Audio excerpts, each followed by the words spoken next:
Well, congregation, this morning, let's open our Bible to Mark chapter 7. We are this morning in chapter 7, beginning at verse 1. We'll read through verse 23, and the verses will be our text. Let me just give you two road markers that we'll find in our text this morning that gives reason why we're taking this large of a section, which we don't normally do.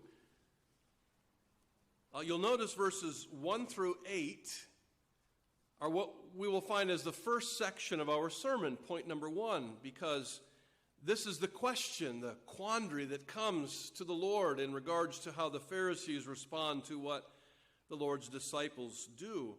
Now that ends, that first section of the question, the quandary comes at the end of it at verse 8. Skip down to verse 14 a moment and notice the word again.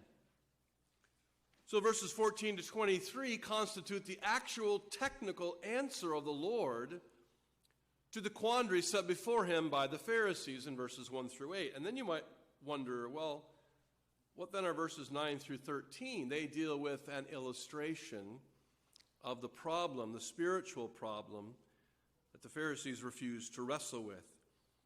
And so this morning we'll have these matters before us, congregation, in this wonderful, challenging,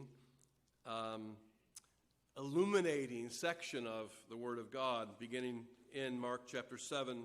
Read along at verse 1.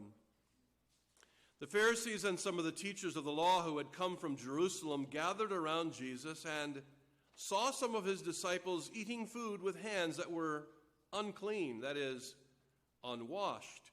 The Pharisees and all the Jews do not eat unless they give their hands